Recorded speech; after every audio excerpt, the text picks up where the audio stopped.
Assalamualaikum warahmatullahi wabarakatuh. Selamat pagi anak-anak. Semoga hari ini kalian dalam keadaan sehat. Pada pertemuan kali ini kita akan membahas tentang kegiatan ekonomi. Manusia setiap hari melakukan kegiatan ekonomi dengan tujuan berusaha memenuhi kebutuhan hidupnya. Jadi, kegiatan ekonomi adalah segala bentuk kegiatan yang dilakukan manusia untuk memenuhi kebutuhannya yang tidak terbatas dan sangat beragam. Yuk, perhatikan gambar berikut. Ketiga gambar tersebut menunjukkan adanya kegiatan ekonomi. Kegiatan ekonomi terbagi menjadi 3 bagian. Yang pertama, kegiatan produksi. Kedua, kegiatan distribusi.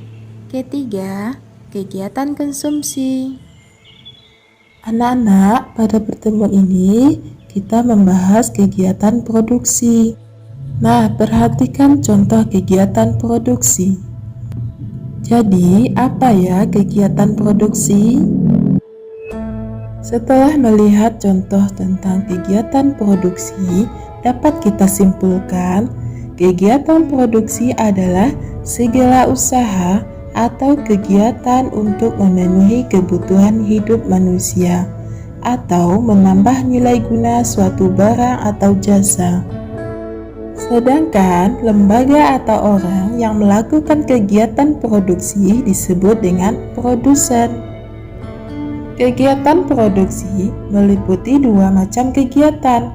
Yang pertama, kegiatan membuat atau menghasilkan barang dan jasa. Contohnya, pabrik kain memproduksi kain, pabrik roti menghasilkan roti. Yang kedua, kegiatan menambah akan meningkatkan nilai guna benda dan jasa.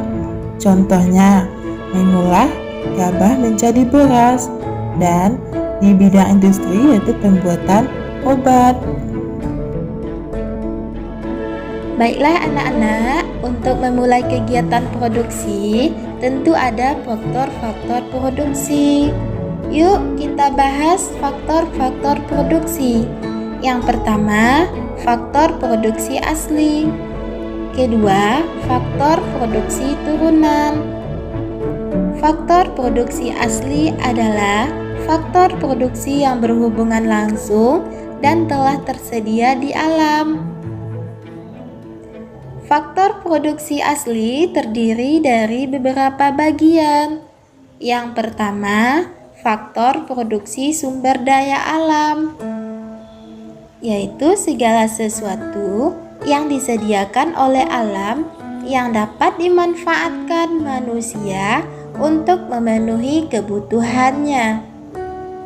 Contoh, tanah, hutan, barang tambang, dan air. Yang kedua, faktor produksi tenaga kerja, yaitu segala kemampuan manusia, baik fisik, jasmani, maupun rohani yang digunakan untuk menghasilkan sejumlah barang atau jasa. Nah, ada 3 golongan tenaga kerja. Pertama, tenaga kerja terdidik, yaitu tenaga kerja yang memerlukan pendidikan khusus.